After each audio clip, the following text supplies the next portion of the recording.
یہ بھی اللہ کی نعمت ہے، اور اس کے حکم کے مطابق آقا صلی اللہ علیہ وسلم نے جس طرح مال خرچ کرنے کو بتایا ہے اس کے مطابق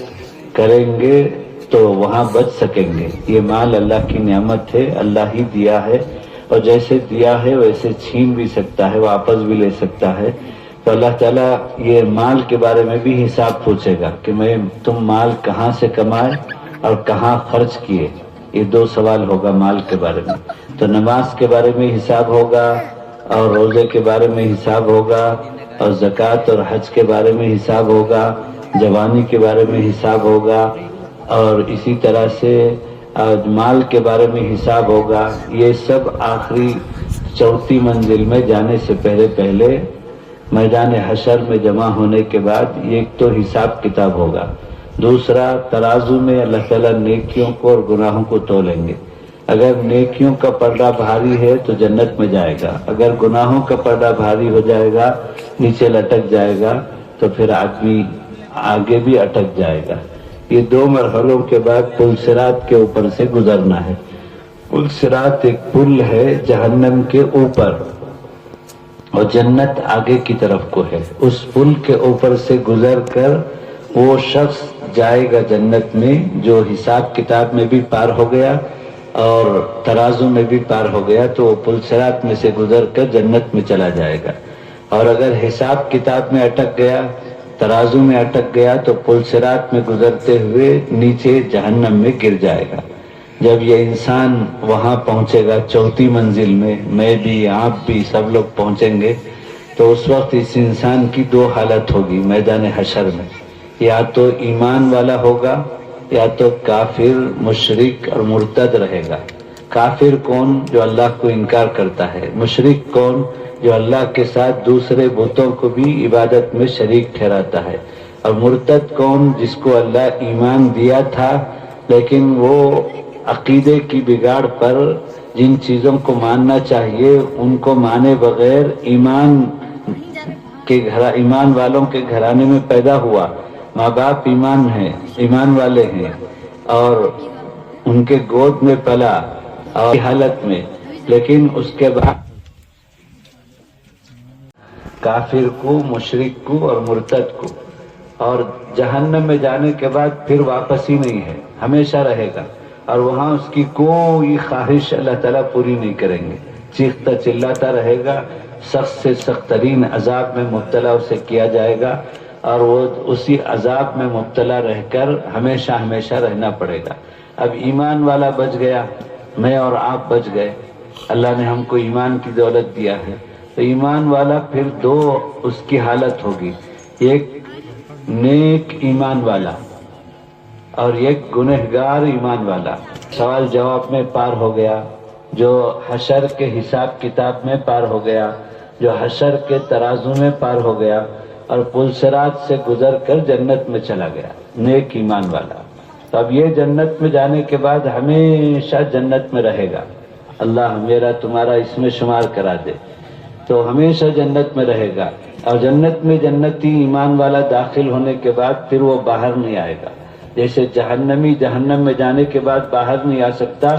ویسے جنتی جنت میں جانے کے بعد باہر نہیں آ سکتا، ہمیشہ جنت میں رہے گا، اور وہاں اس کی کوئی خواہش نہیں پوری کریں گے اللہ تعالیٰ، اور یہاں اس کی ہر خواہش کو جنت والے کی، جنتی کی خواہش کو اللہ پوری کریں گے۔ اللہ قرآن میں بھی کہتا ہے وَلَكُمْ فِيهَا مَا تَشْتَهِي أَنفُسُكُمْ،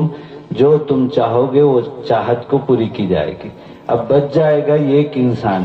ایمان والا ہے لیکن گنہگار ہے، کون؟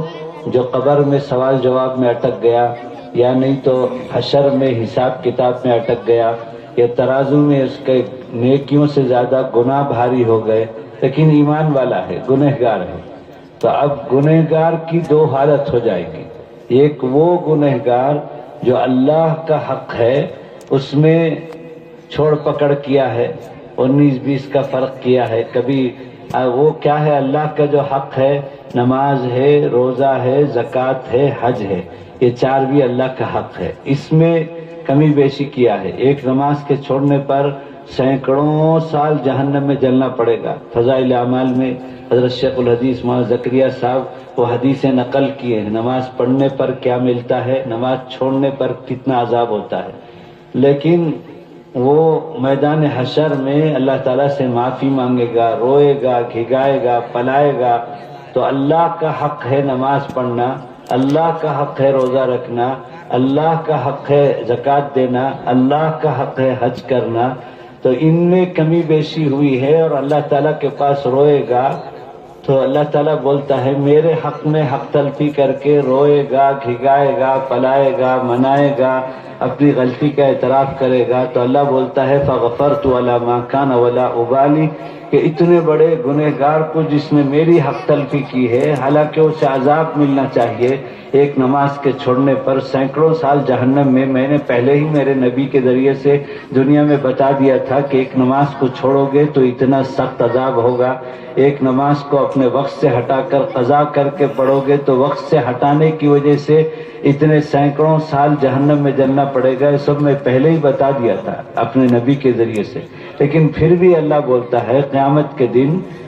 میں بہت سارے میرے بندوں کو جنہوں نے میرے حق میں حق تلفی کی ہے، میرا حق ادا نہیں کیا ہے، میں ان کو معاف کر کے جنت میں بھیج دوں گا۔ تو ایمان والا ایک تو قبر کے سوال جواب سے پار ہو کر، حساب کتاب سے پار ہو کر اور ترازو سے پار ہو کر، پلسرات سے پار ہو کر جنت میں چلا گیا، اور ایک ایمان والا جو گنہگار ہے اور اللہ کی حق تلفی کیا ہے، اللہ اسے رحمت سے معاف کر کے یدخل من یشاء فی رحمتی، اللہ کہتا ہے معاف کر کے جنت میں بھیج دے گا۔ اگر ہمارا اس میں بھی شمار ہو گیا تو ہمارا بیڑا پار ہو جائے گا۔ اس کے بعد پھر نمبر آئے گا اللہ کی جو حق تلفی کیا ہے، نماز، روزہ، زکوٰۃ اور حج میں کمی بیشی کیا ہے، تو آقا صلی اللہ علیہ وسلم اللہ سے سفارش کریں گے، اے اللہ تیرا اختیار ہے میری امت کے وہ افراد جو تیرے حق تلفی کیے ہیں نماز، روزہ، زکوٰۃ اور حج میں، اگر گنجائش ہے تو میری گزارش ہے، میری سفارش ہے، شفاعت ہے کہ ان کو تو معاف کر کے جنت میں بھیج دے۔ حدیث میں ہے کہ آقا صلی اللہ علیہ وسلم سجدہ میں ماتھا ٹیک کر اللہ سے مانگیں گے، سفارش کریں گے، تو اللہ تعالیٰ کہے گا ارفع راسک سل تعطک، سر اٹھائیے اور مانگیے، جو آپ مانگتے ہیں وہ دیا جائے گا۔ تو اللہ کے نبی اپنے امت کے وہ گنہگار جنہوں نے اللہ کے حق تلفیاں کیا ہے ان کے لیے معافی طلب کریں گے تو اللہ تعالیٰ آپ صلی اللہ علیہ وسلم کی سفارش پر لاکھوں کروڑوں انسانوں کو جنت میں بھیجیں گے۔ پھر اس کے بعد نمبر آئے گا حافظ اور علماء کا، یہ جو مدرسے کے طلباء ہیں جن کو لوگ ستاتے ہیں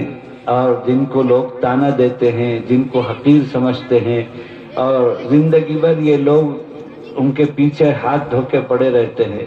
اور 50% چاہنے والے بھی ہوتے ہیں، 50% محلے میں ستانے والے بھی ہوتے ہیں۔ تو ستانے والے بہت خطرے میں ہیں، اس لیے کہ کل کو میدان حشر میں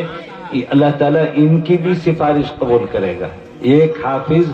10 وہ شخص جس کے حق میں جہنم کا فیصلہ ہو گیا، اس کے حق میں سفارش کرے گا تو اللہ تعالیٰ وہ حافظ قرآن کی